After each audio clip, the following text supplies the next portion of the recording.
Boa noite a todos, meus queridos amigos dessa casa que eu amo tanto, e ainda mais as pessoas que eu gosto muito. É com muito carinho que a gente está aqui, agradecendo sempre a presença do nosso querido e amado Mestre Jesus, caminho da verdade e da vida, que, como diz a pergunta 625 do Livro dos Espíritos, é o guia, modelo para a nossa existência aqui na Terra, e que nos conforta, nos agasalha, nos refrigera a alma em todos os instantes. O Edu, como me convidou para esse bate-papo nosso da noite de hoje, ele me deixou livre para escolher um tema. E aí, nós conversando assim, eu falei, cara, vamos falar do orgulho, né? Porque o orgulho, ele está como causa de todos os males que nós conhecemos na sociedade.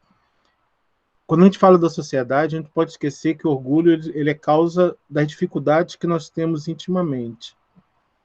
Não é para a gente ficar triste, nem para a gente ficar deprimido com essa questão. É só para a gente entender a realidade da nossa existência. Porque a grande dificuldade do orgulho na nossa vida é que a gente não consegue perceber o tanto que nós temos que avançar. O orgulho impede o nosso avanço. Por quê? Porque a gente não enxerga a realidade. O orgulho, ele turva a nossa vista. Ele impede a real visão de quem nós somos. A gente se esquece que nós que temos conhecimento espírita, e não só aqueles que não têm, intimamente, no consciente, têm isso. Mas nós já vivemos muito. Nós já passamos por N coisas inimagináveis, todos nós.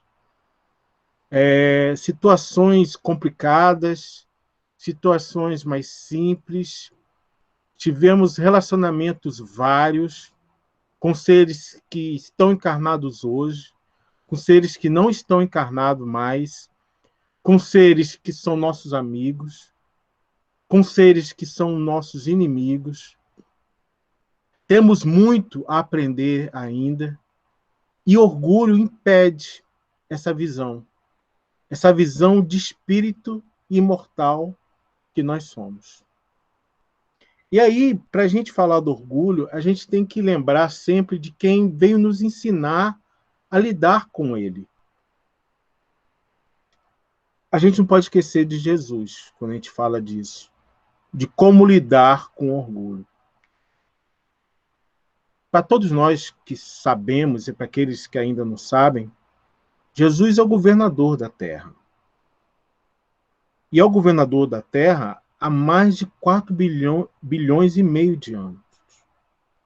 É muito tempo. E há 4 bilhões e meio de anos, ele já era o espírito puro que ele é. Então, é muita coisa. E ele se propôs, no ato de humildade, a vir estar perto da gente. Ele percebeu, em determinado momento, em determinado instante, que só ficaria marcado no nosso íntimo a lei do amor de Deus se ele viesse à Terra. Se ele passasse pela Terra e experimentasse todas as dificuldades que nós vivenciamos aqui.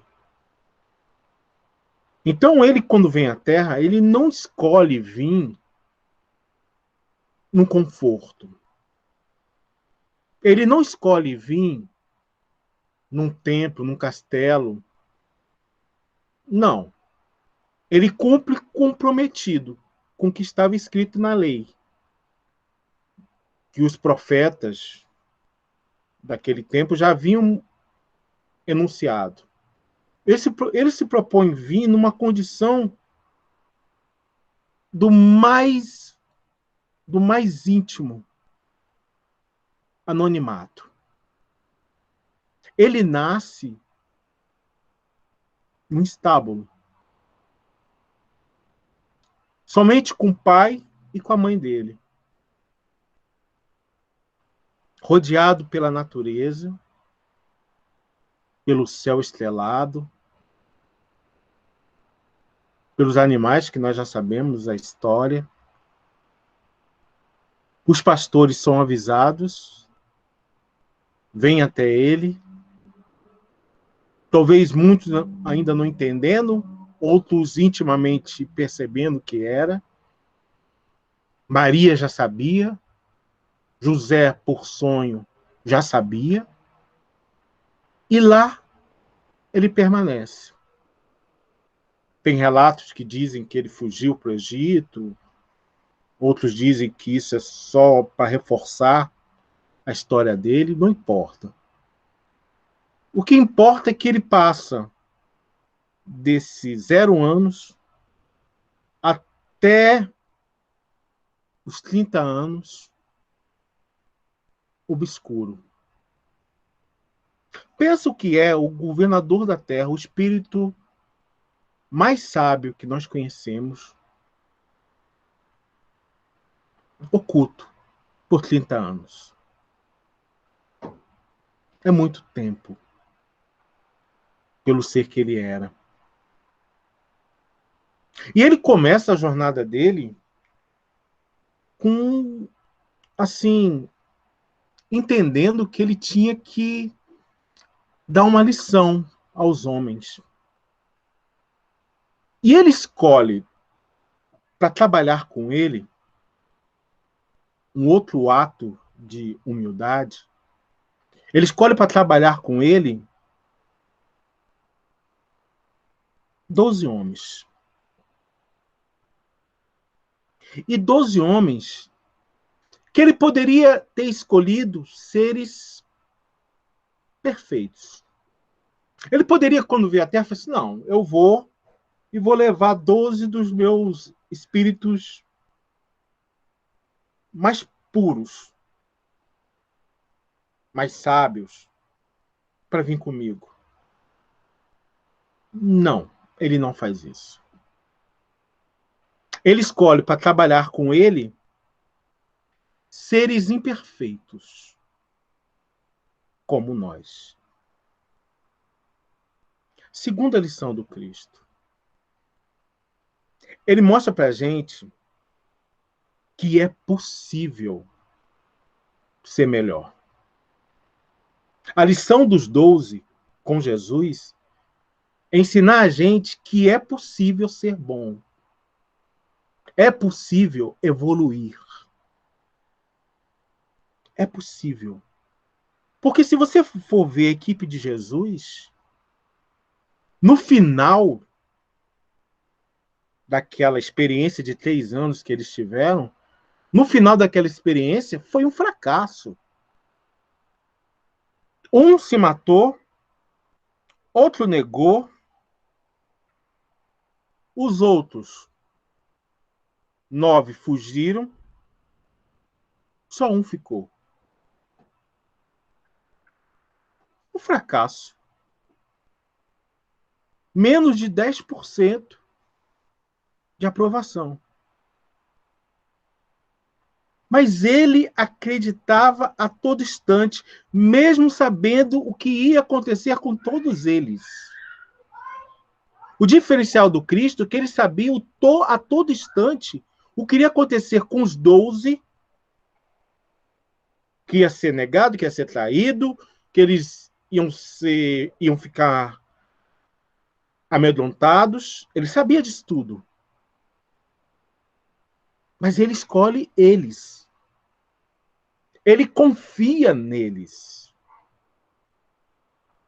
E enquanto eles não se desvencilham do orgulho, nada acontece. Ele percebe que ele tem que ficar com eles durante só um tempo. Ele não poderia ficar o tempo todo. E isso ele vem avisando para eles. Já no final, ele começa a avisar para eles: ó, não vou ficar com vocês o tempo todo. Eu vou embora. Eu vou partir. Eu vou deixar vocês sozinhos. E a partir do momento que eles rompem, ou melhor, eles começam a romper com seu orgulho, eles começam a crescer. Essa é uma lição para a gente também. Em que momento eu vou começar a romper com o meu orgulho? Esse orgulho que eu tenho dentro de mim e que é a causa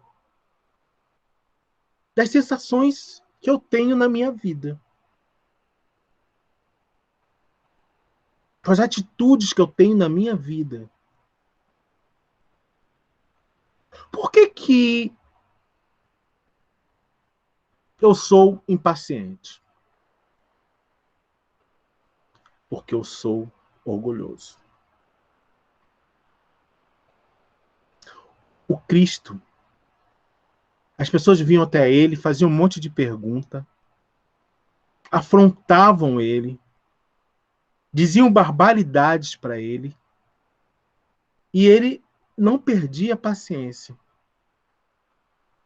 Por que ele não perdia a paciência? Porque ele não era orgulhoso. O que nos faz ser impaciente com qualquer pessoa é o nosso orgulho de achar que eu sei o certo. Que eu estou certo. Que eu sei de tudo. É o meu orgulho que faz isso. É o meu orgulho que me impede de entender que aquele ser que está sendo agressivo, ele tem algo a melhorar dentro dele ainda. E que eu, na minha humildade, ou melhor, na busca da minha humildade, eu tenho que deixar a coisa acontecer no devido tempo. A minha humildade pede isso o tempo todo. Pede que eu entenda essas condições, essas situações. Eu encare o outro como um ser em aprendizagem. Como Jesus entendia que os apóstolos estavam aprendendo. Se a gente for ler os livros de Humberto de Campos, Neio Lúcio, os livros de Amélia Rodrigues, ela fala para a gente que em determinados momentos os discípulos estavam discutindo entre eles, debatendo. Em nenhum momento Jesus perde a paciência com eles. Fala assim, ó, já deu, vocês ficam aí discutindo, vocês não avançam. Não! Jesus o tempo todo não tem essa atitude. Ele espera acalmar, tranquilizar, e aí ele vem com o ensinamento. É pra gente essa lição. Agressividade, qualquer agressividade tem a ver com orgulho. Você não consegue dialogar, você parte para a violência física, verbal, e hoje tem N tipos de violências acontecendo. O feminicídio é uma forma de violência que tem suas bases no orgulho. A maioria acontece, ela não me quer. Tá. Se ela não me quer, é um direito dela. Deixa a vida seguir, mas o meu orgulho não permite. Como que eu vou ser rejeitado? Como ela vai me deixar? O que os outros vão pensar? E aí eu parto para a agressão e parto, infelizmente, até, nós já sabemos, para a morte, o assassinato. É o orgulho que está na base desse fenômeno. A vaidade. Essa vaidade que a gente fala tanto. É orgulho de querer ser melhor, de querer ser mais do que o outro. Não estou falando aqui da autoestima, que não tem a ver com vaidade. Eu estou falando do excesso, daquilo que passa dos limites do razoável, passa dos limites do saudável. Eu estou falando dessa vaidade, que é um olhar maior de eu achar que eu sou e eu vou ser o mais belo eternamente. Infinitamente não vou ser. Fisicamente é impossível. Você pode prorrogar, mas uma hora a coisa não é mais do jeito que eu gostaria. Por quê? Porque é uma lei desse planeta. As coisas começam, têm seu auge e têm seu declínio. As coisas materiais são assim nesse planeta. É assim que funciona. Não dá para lutar mais com isso. Você consegue prorrogar, ter uma vida melhor, sim. Até de ter menos dores, sim. Mas vai se acabar. Faz parte. Tem uma história muito conhecida, que é a história de Sócrates.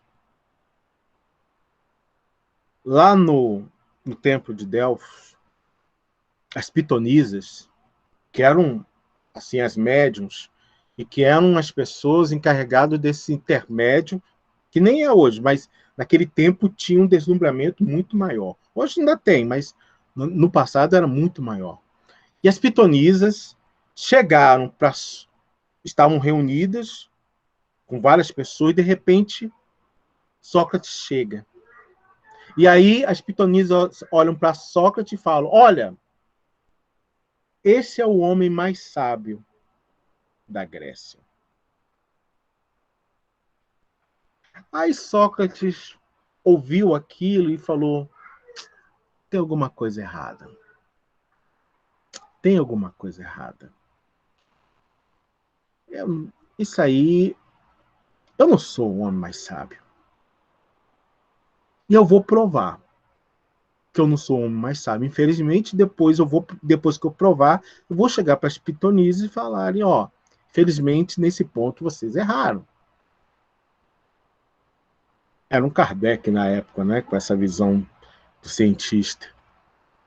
O Sócrates foi atrás. Ele foi atrás de três figuras que, na época,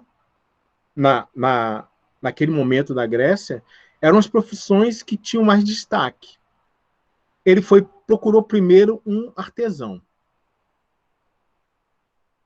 aquele que fazia as coisas, que tinha a inteligência manual, a facilidade de manusear os instrumentos, de construir as coisas.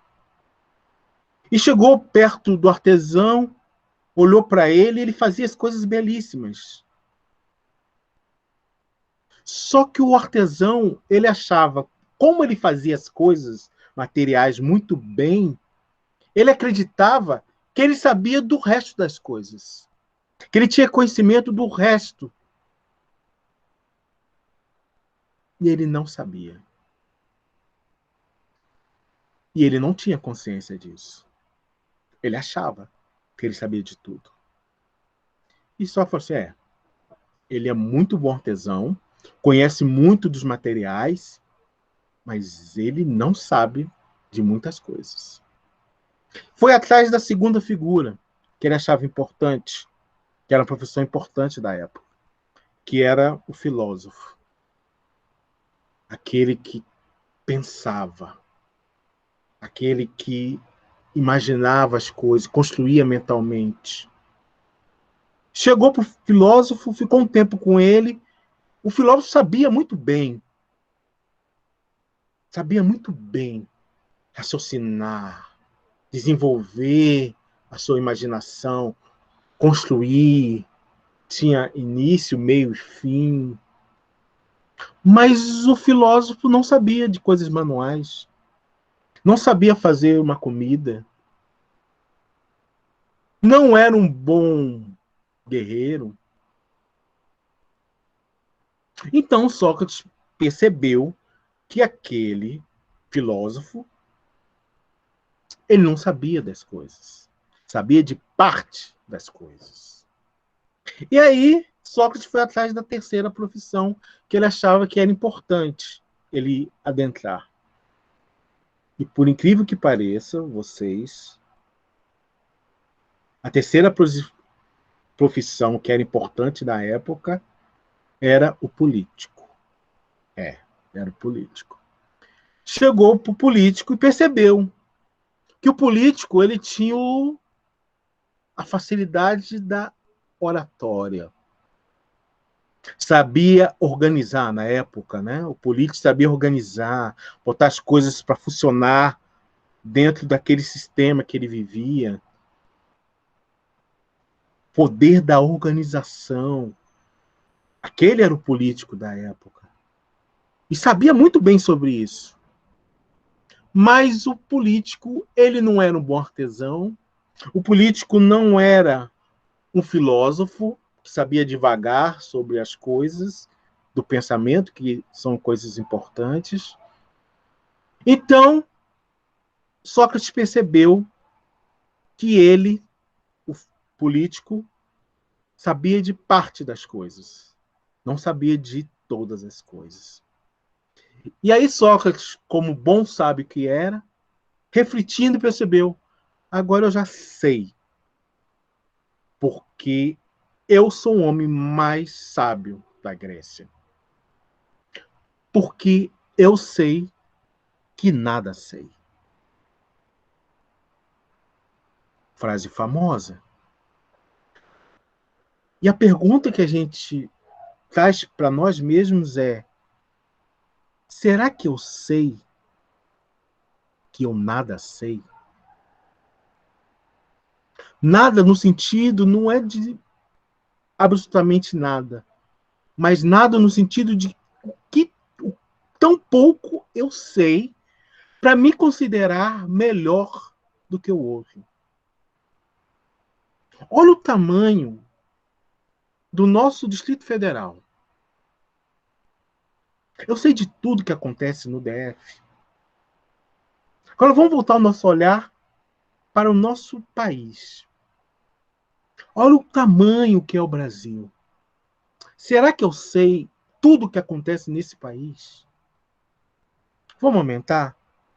Olha o tamanho da nossa América do Sul. Olha o tamanho das Américas, do continente americano. Olha o tamanho do meu planeta Terra, do sistema solar, da minha galáxia. É muita presunção minha achar que eu sei tudo e que eu sou melhor do que a maioria das pessoas. É muita presunção. Tem muita coisa a ser aprendida. Há muita coisa. A passagem daquela pessoa que chega para o Cristo e fala: bom mestre. Jesus chega para ele e fala assim: por que você está me chamando de bom? Mestre eu sou. Mas bom? Bom só é o Pai que está nos céus. Bom é Deus. Olha a bondade divina da gente poder respirar. Vamos falar de ar, de oxigênio, né? Que é um elemento que está na crista da onda. Olha que beleza você ter oxigênio para poder respirar, inspirar o tempo todo, de você estar vivo com esse oxigênio e você não pagar nada. Felizmente, nós não precisamos pagar. Nós que estamos aqui nesse momento. Olha só que beleza divina. Esse é bom, que te permite que o sol te aqueça todos os dias. Esse é bom. Mestre eu sou porque eu tenho mais conhecimento do que vocês. E Jesus não podia se furtar a dizer que ele era mestre de todos nós, e é. Porque é aquele que nos orienta, e ele sabia disso. Ele estava ali para isso. Então sou mestre, mas não sou bom. Dizendo, tem algo que é maior do que todos nós.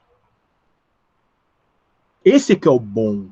Esse que permitiu que eu estivesse aqui entre vocês. Eu só estou aqui por ele. Não estou aqui por mim. É por ele. Se ele falasse não, era não.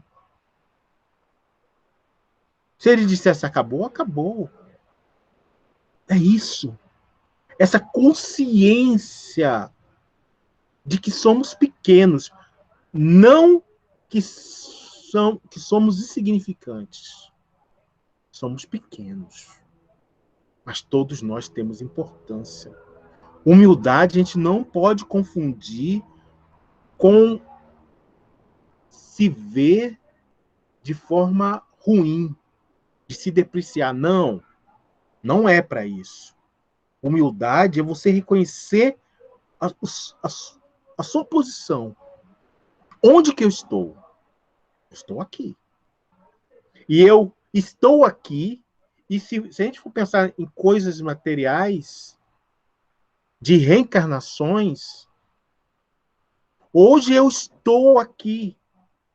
Na próxima vida eu vou estar lá, em situações diferentes, como a doutrina espírita mostra muito bem para a gente. Hoje eu vim rico, amanhã eu venho pobre, outro dia eu venho numa posição social X, posição social Y, e vai mudando. Para quê? Tudo para que eu possa aprender. Reencarnação é aprendizagem. É estar aqui para entender cada vez mais, melhorar cada vez mais. Essa é a finalidade da reencarnação. E a reencarnação, você entendendo, você começa a valorizar fulano que está na esquina, porque fulano que está na esquina, numa próxima, ele pode ser alguém muito próximo a mim. E se eu começar a tratar ele bem agora, quando ele estiver próximo a mim, vai ser mais fácil. Você vai falar, mas é de interesse no começo? Tem interesse, sim, no começo. Tem, porque, como foi dito, não somos perfeitos. Jesus sabe disso. E Jesus não espera de cada um de nós angelitude. Jesus não espera dos seus irmãos na terra angelitude. Não espera isso. Jesus espera de cada um de nós humanidade, primeiramente. Primeiramente, a gente tem que aprender a ser humano. Ser humano é entender cada um. Ser humano é estar perto de cada um, no sentido do amar o próximo, no sentido de observar quem está à sua volta. Isso é ser humano. Humano é a dor do outro, pode ser a minha dor. Isso é ser humano, não é ser anjo. Ser humano é entender que estamos no mesmo barco. Ser humano é entender que somos irmãos. E aí tem uma passagem, está falando de orgulho, né? Tem uma passagem que reforça muito bem isso. Entrando na cidade, atravessava Jericó. Jericó era caminho para chegar a Jerusalém. Eis que um varão, chamado pelo nome de Zaqueu, que era chefe dos publicanos e rico, procurava ver quem era Jesus. Ele fala de uma pessoa Zaqueu, que não era só publicano, ele era chefe dos publicanos. E chefe dos publicanos era o quê? Era mal visto pelo povo judeu, por quê? Porque Roma ele cobrava impostos dos judeus. E como ele que fazia para cobrar os impostos? Ele escolhia uma pessoa ali, judeu, ele escolhia uma pessoa para ser o chefe, para ser o representante, para cobrar o imposto. Os romanos não cobravam imposto. Escolhia uma pessoa deles para cobrar o imposto para eles. E isso fazia com que aquela pessoa fosse mal vista. E, além disso, ele não era só o chefe dos publicanos, era rico. E todo mundo acreditava que aquela riqueza vinha de quê? Ele roubou. Aquela riqueza vem do dinheiro que ele tira da gente.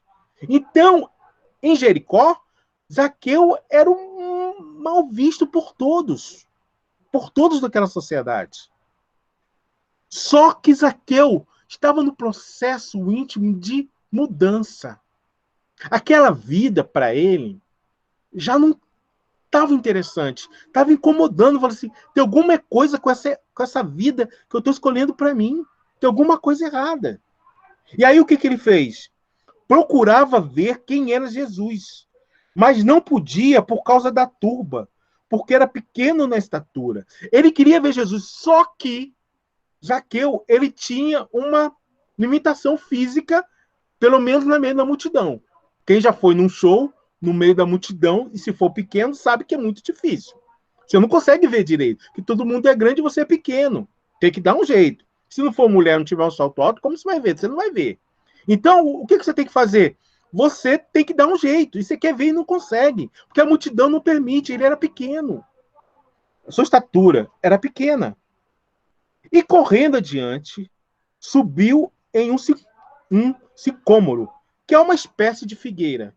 Então, Zaqueu subiu numa árvore. Olha, a única forma de eu ver é subir. Olha só o esforço de Zaqueu. Zaqueu estava numa situação, metaforicamente, abaixo, ele se sentia menor do que os outros. Ele já estava fazendo o processo de olhar para si e ver a realidade do que ele era. Ele era chefe dos publicanos, ele era rico. Se fosse qualquer um de nós, ia falar assim, eu estou bem na fita. Muito... Não! Ele entendeu que aquilo que ele tinha não trazia felicidade para eles. Então ele estava no processo de revisão dos seus conceitos. É o mesmo que acontece hoje com a pandemia. O que o coronavírus fez? O coronavírus, ele botou uma lente de aumento em cima dos defeitos de toda a humanidade.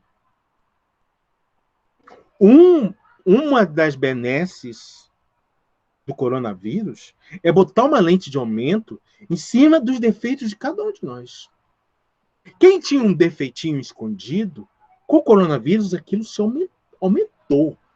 Quem tinha qualidade, aumentou. Quem tinha muito defeito, aumentou a lente de aumento. Por isso a gente olha para o lado e vai dizer, mas fulano é capaz de fazer isso? Fulano é capaz... Nessa situação hoje que nós vivemos? Sim. Porque a pessoa já era assim. Só que ainda não tinha oportunidade de mostrar.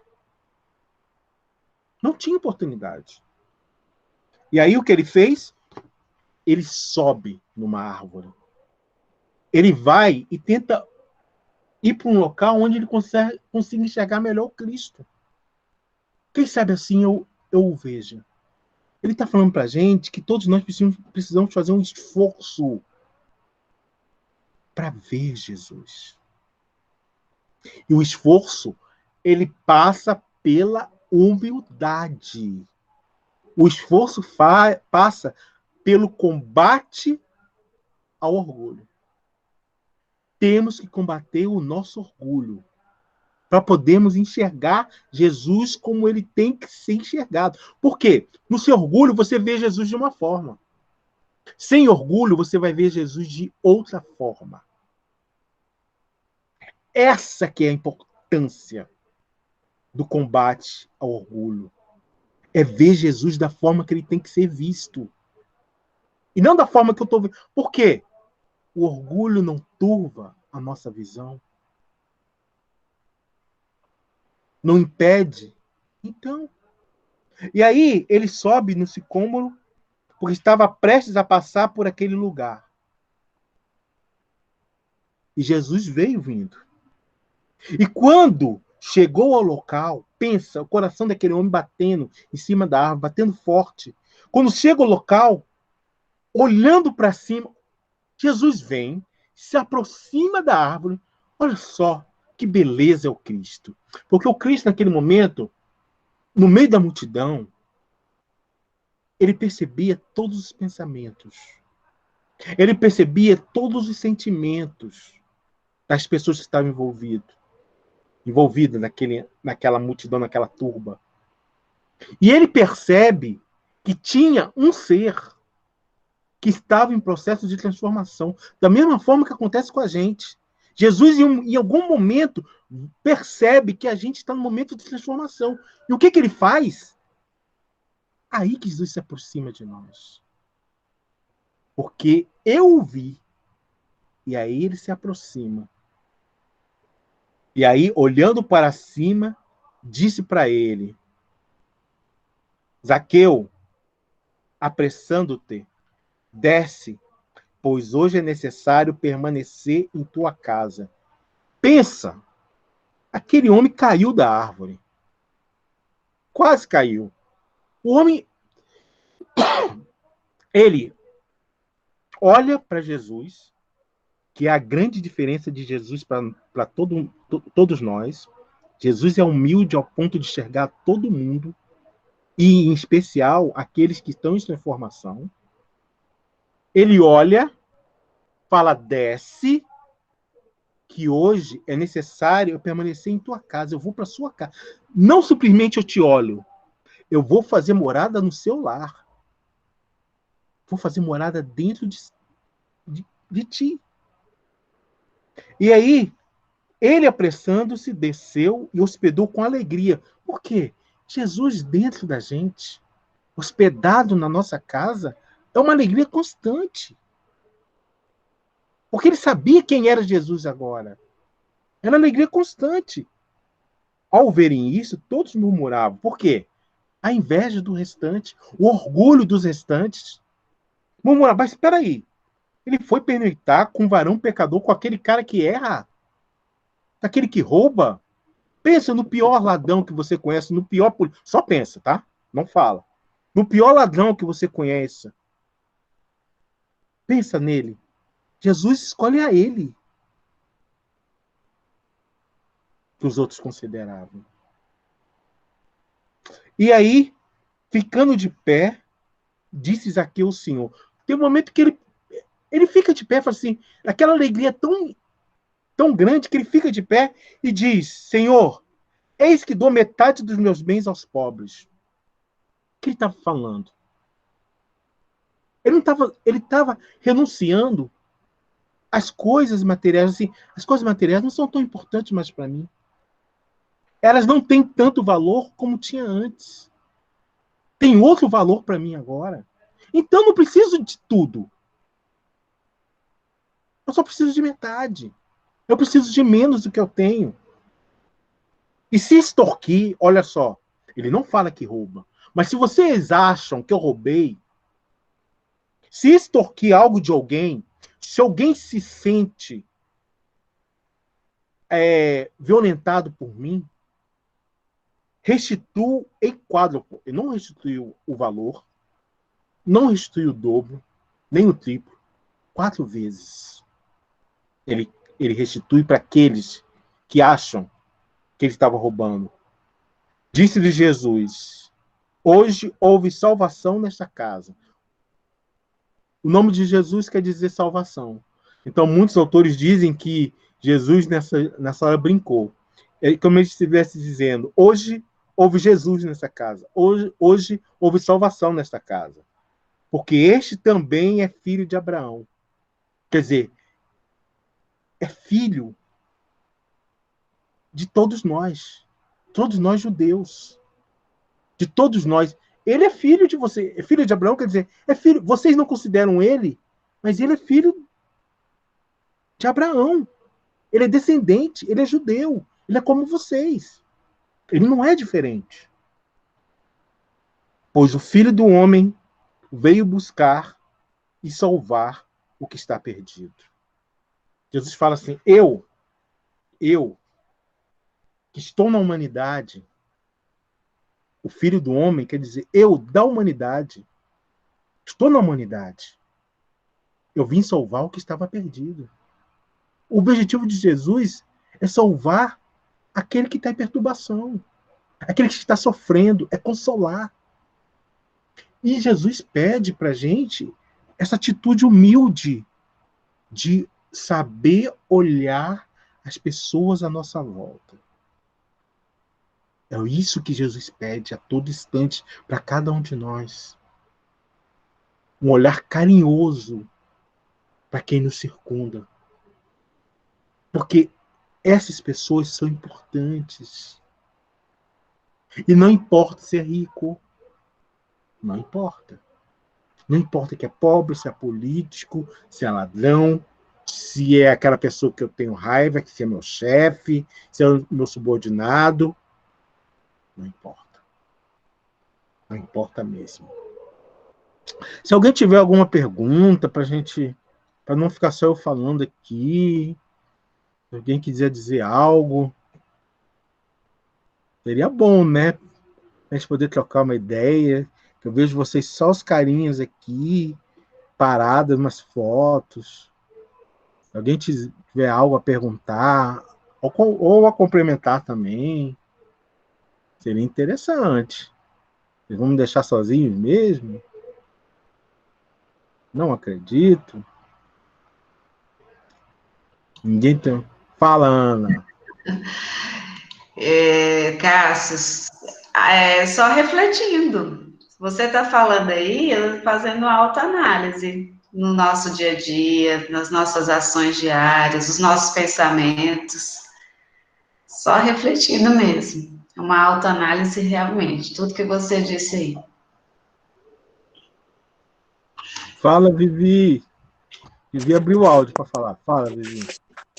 Eu também, refletindo o tempo todo, né? O quanto nós somos amados, o quanto o Cristo é apaixonante. Viver sem o Cristo é impossível, né, gente? E a gente me veio muito aquela música, né? Amar como Jesus amou. Sentir o que ele sentia, viver como ele vivia. Então a gente precisa buscar, vivenciar, olhar com olhos de amor sempre, onde quer que a gente esteja, tudo que a gente for fazer. A começar por nós, nos olharmos com olhos de amor sempre. Porque nos amando, a gente consegue sim amar o próximo cada dia, cada vez mais. Muito bom, viu, Cássio? Cada reflexão maravilhosa. Quem mais, gente? Vou chamar pelo nome aqui, que aí. Ivone, ó. Oi, é a E aí? Letícia. Minha mãe tá É Letícia? dirigindo. Sou eu. Oi, Letícia, quanto tempo. E E aí, aí? tudo bem? O que você tem que Minha mãe falar tá... sobre orgulho? Orgulho? É. Ixi, gente. Bom, o orgulho, nossa, é uma coisa que né, no Evangelho diz que é a maior chaga da humanidade. E é uma coisa que a gente faz, às vezes, até mesmo sem perceber. E é uma mudança do dia a dia, né? Uma mudança constante. Ai, não sei. Verdade, verdade. Quem mais? Eduardo. Acho que vai fugir de mim. De maneira alguma. Não, aqui escutando e aprendendo primeiro, né? E aí? Mas é interessante da reflexão até o momento, né, que você fez, você trouxe aí pra gente. É assim, quantos de nós estamos na situação de Zaqueu? Quantas vezes Jesus não está chegando para a gente e querendo entrar no nosso lar para poder mudar, e às vezes a gente não aceita ou reluta, certo? Porque diariamente ele está batendo as nossas portas. Então, que a gente possa fazer como Zaqueu, né? Receber ele com alegria. Então, essa passagem de Zaqueu, para mim, eu acho ela muito, muito marcante. Porque, como você mesmo disse, era um homem que era mal visto, né? E até causa espanto. Mas Jesus escolheu ele. Sim, Jesus escolhe a gente, seres imperfeitos. Ele está escolhendo ali todo dia, e ele não desiste da gente, né? Isso. Então, que a gente possa vencer o nosso orgulho, as nossas imperfeições e aceitar ele na nossa casa.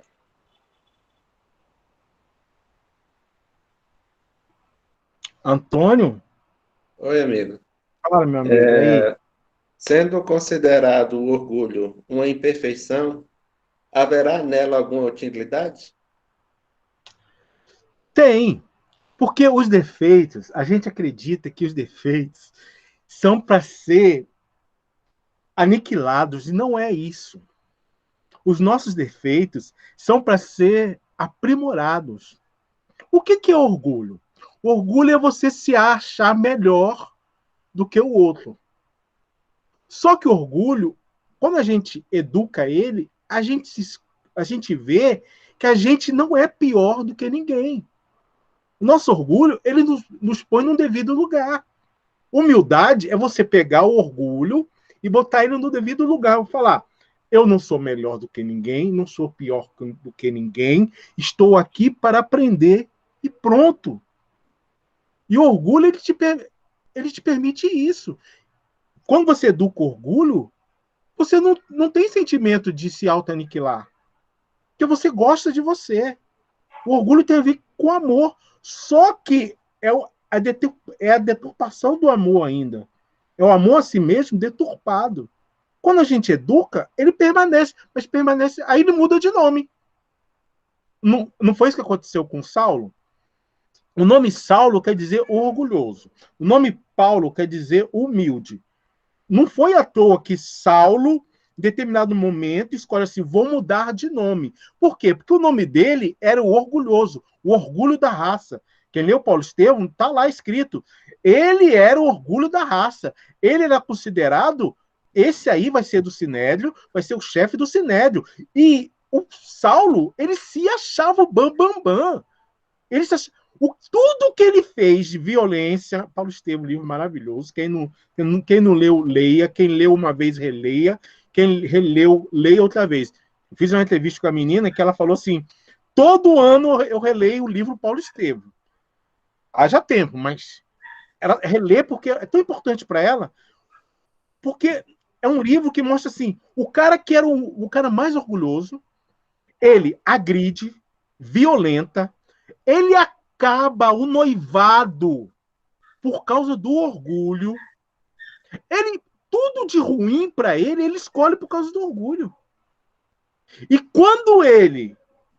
quando Cristo vem até ele, e ele vai, né, na estrada de Damasco, a gente já conhece a história, naquele combate, mas quem lê o livro também sabe que ele já estava num processo que nem Zaqueu, estava num processo íntimo de mudança, de por quem é esse cara, por que eles fazem isso, por que ela virou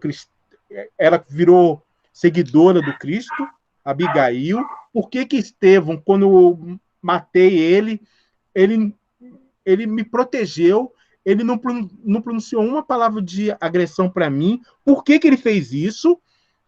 Saulo, quando Jesus encontra com ele, que nem Zaqueu ele entende. Assim, entendi. O que eu faço? Eu tenho que pegar toda essa energia que era orgulhosa, educá-la, para ser uma energia humilde. E a vida dele depois do Cristo é humildade pura. Por isso que mexe com a gente. Ele vai ficar 3 anos no deserto. Ele chega na casa do pai. Ele é expulso pelo pai. Ele depois, em qualquer lugar que ele fazia palestra, ainda bem que hoje não é assim, né? Eu estou aqui conversando com vocês, mas ele terminava de fazer palestra, ele não recebia aplauso, não, gente. Ele recebia pedrada. Olha, quer luta maior do que isso? Termina de fazer uma palestra e a pedra na cabeça? Tudo isso combatendo o homem orgulhoso que ele era, mas combatendo no sentido de reeducar, pegar aquela energia orgulhosa e transformar numa energia humilde. Essa é a lição. Esse é o ensinamento. E tem uma coisa que eu vou dizer aqui que talvez vocês não saibam, talvez poucos saibam. Os espíritos dizem que Zaqueu ele reencarna várias vezes, como nós. E uma das encarnações de Zaqueu é Adolfo Bezerra de Menezes. É que os espíritos contam pra gente. E que tem todo sentido. Bezerra de Menezes não foi aquele político ético lá no tempo do Império? Não foi? Bezerra de Menezes não foi aquele que pegou o anel de formatura e deu o que era tão importante na época? Tem todo sentido. Não é essa pessoa que a gente pede ajuda, auxílio. Não é aquela pessoa que foi convidado para ir para outras esferas e falou, não, vou ficar. Quero ficar com meus amigos da Terra.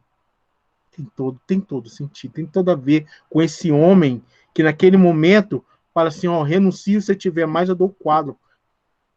Se doa o tempo todo. Ainda temos mais um tempinho. Se alguém tiver uma pergunta, tiver um comentário. Gratidão, amigo. Muito bem explicado. Obrigado, então.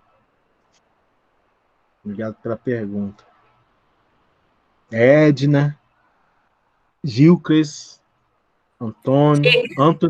Fala! Tem alguma coisa a falar, Edna? Não, é porque você estava explicando, a gente estava refletindo. A gente costuma deixar desligado para não atrapalhar. Aqui mesmo na rua, às vezes, passam uns carros barulhentos.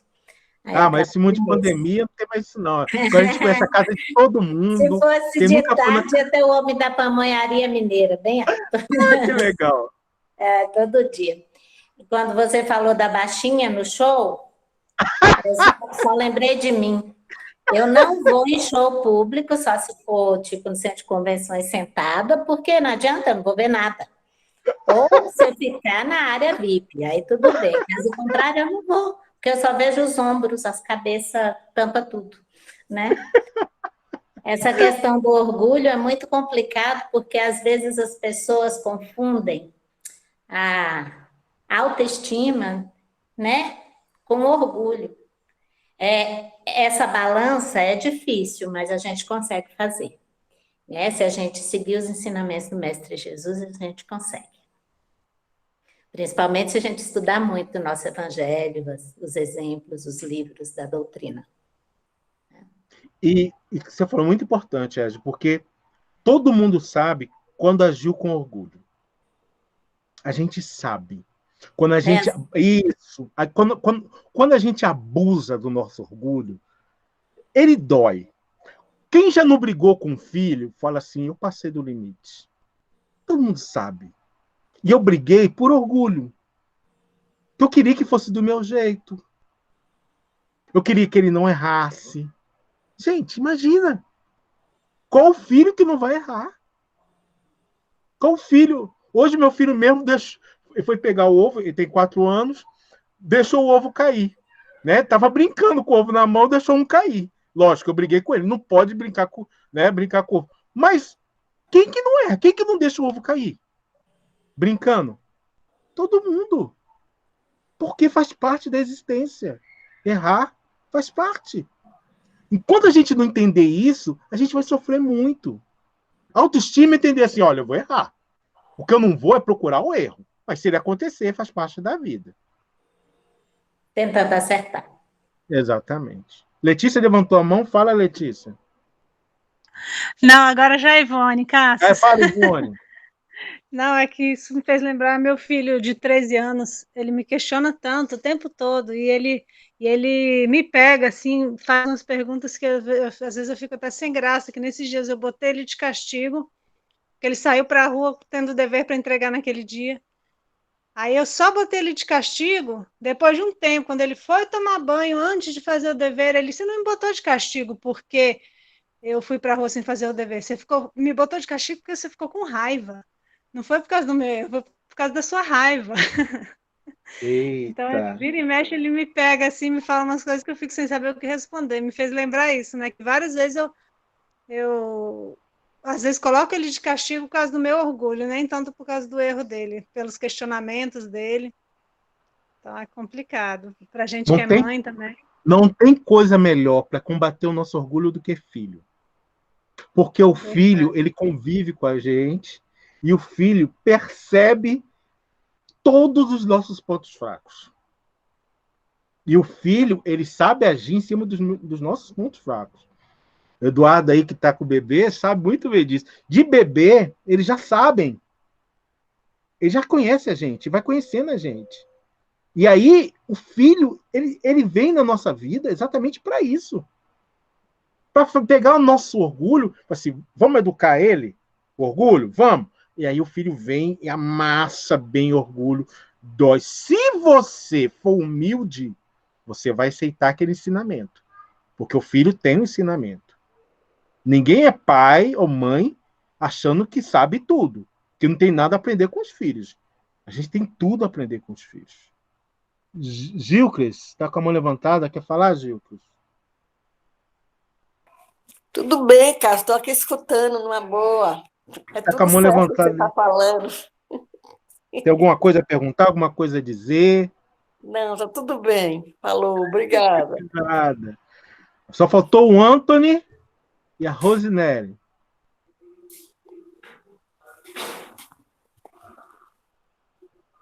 Anthony, Tony, Rosinelli, quiser comentar alguma coisa, dizer alguma coisa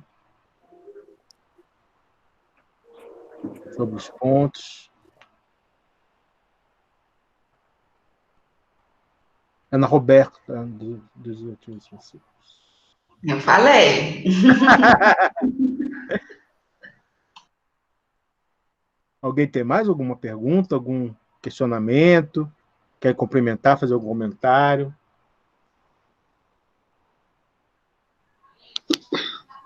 Cássio, boa noite. Boa noite. Eu só queria dizer que muitas vezes as pessoas acham que não tem orgulho, né?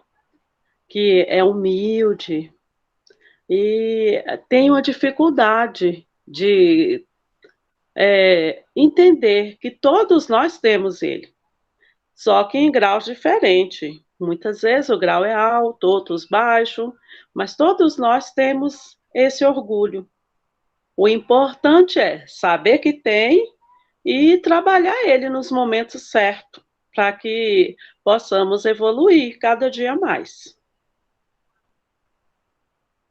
É só isso que eu queria dizer. Boa noite para você. Boa noite, obrigado. Obrigado pelo carinho. Boa noite para todos, meninas. Perfeito, Antônio. Também obrigado. Obrigado pelo carinho aí. Não sei se alguém tiver mais alguma coisa a dizer. Não sei se meu horário acho que já estourou. Não sei, vocês que mandam.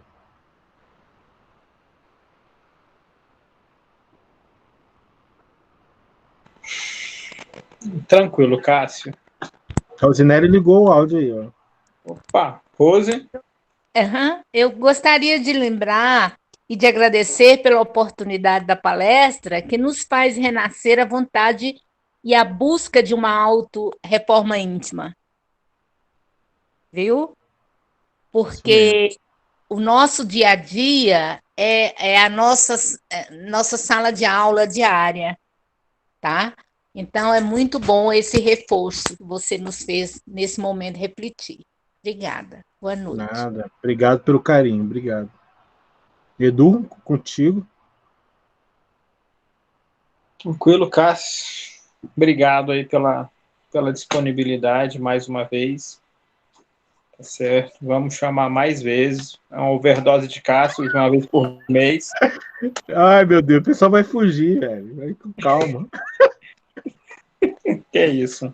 Tá certo. Obrigado a todos que estão presentes aí na nossa palestra de hoje. Tá certo? E que tudo aquilo que a gente escutou, que a gente possa refletir, tá? E que a gente possa se melhorar dia após dia, certo? Que o nosso modelo guia está aí, que é Jesus. Se a gente achar difícil, se ficar igual a Jesus vai ser difícil, beleza. Não vamos muito longe, não. Vamos seguir o Chico, vamos tentar fazer o que o Chico fazia, que já vai ser uma boa caminhada para a gente. Tá certo? Falando, né? Quem chega? Ó. Aí. Tá certo?